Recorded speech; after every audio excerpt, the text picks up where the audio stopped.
Bon, qu'est-ce qui se passe sur l'Ether?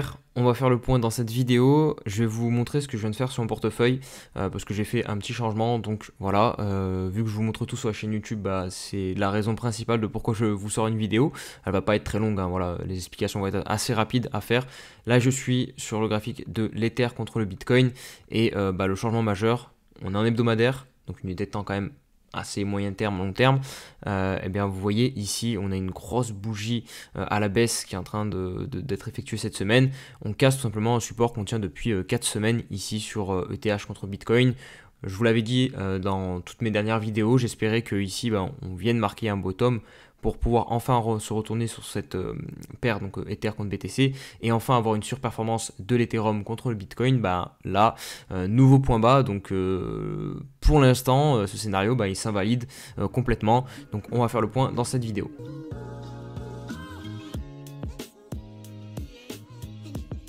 Alors, du coup, je vous disais, on a un nouveau point bas qui est en cours là, du coup, sur Ether contre Bitcoin. Donc, tout simplement, moi, voilà, j'ai pas envie de holder un truc qui, pour l'instant, ne se retourne pas, ne tient pas ses supports. Donc, j'ai tout simplement choisi de switcher un petit peu de mes BTC en Ether. Et je préfère du coup faire ça, et si jamais eh bien on a un signe de force sur Ether contre Bitcoin, là pour le coup je re-switcherai mes BTC en Ether. C'est pas grave, voilà, j'aurais perdu peut-être 5%, mais je préfère attendre d'avoir une confirmation. Donc là typiquement pour moi, alors hop, ça c'est le trait que je vous ai rajouté. Le niveau qui va être important, c'est tout simplement le trait rouge qui est ici. Je vais vous le mettre un peu plus gros. Voilà, si jamais pour l'instant, la semaine prochaine par exemple, ou même cette semaine-là, on arrive à clôturer au-dessus d'ici, en fait, du cours d'ouverture de cette semaine baissière, ça montrera de la force de l'Ether contre le Bitcoin. Et là, je pourrais réenvisager de re-rentrer, de racheter avec mes Bitcoins de l'Ether. Mais pour l'instant, va falloir attendre. Un autre scénario possible, c'est voilà, on change de zone, donc là on dump et on retravaille ici une zone, on recrée un support, on prend la liquidité, bref, ensuite on se retourne et on repart. Voilà, là j'achèterai cette nouvelle consolidation, un peu comme ce que j'espérais faire ici, avec depuis 4-5 semaines que je vous ai dit, on travaillait ici à niveau, et j'espérais voir une cassure par le haut, malheureusement c'est une cassure par le bas. Du coup, voilà, tout bêtement, je switch un petit peu de mes BTC contre de mes Ethers contre du Bitcoin. Faut pas se tromper de sens. Hop, je vous montre tout de suite, voilà, full transparence comme ça.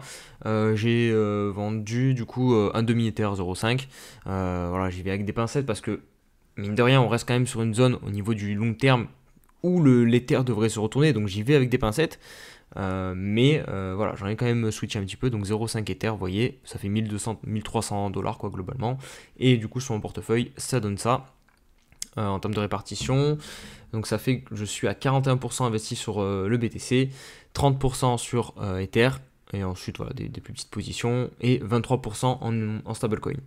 Voilà pour du coup mon portefeuille. Et je vous fais rapidement un petit point sur le BTC, parce que je ne suis pas sûr de vous refaire une vidéo ce week-end, parce qu'il n'y a pas vraiment de changement comparé à ce que je vous ai dit la semaine dernière dans la vidéo d'analyse. Le plus important à savoir, voilà, c'est cette fameuse box rouge. Est-ce qu'on va venir faire un nouveau top hebdomadaire ici et ensuite un DOM soit rechercher par exemple ce milieu de range ou soit même carrément chercher les plus bas de la structure, hein, du gros espèce de bear flag qu'on a là en hebdomadaire, où vous voyez bien qu'à chaque fois voilà, on fait des sommets de plus en plus bas.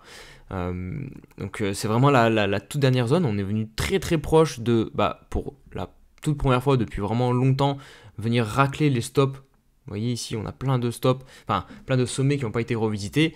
Pour la première fois, on était tout proche de venir enfin déclencher cette liquidité. On l'a pas fait. Donc pour l'instant, on reste dans ce scénario où potentiellement on marque un top ici. On verra si ça se fait ou non.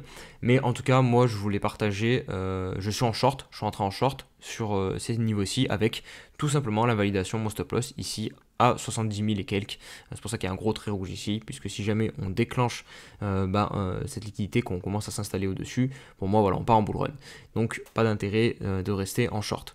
Donc voilà les amis pour la petite update.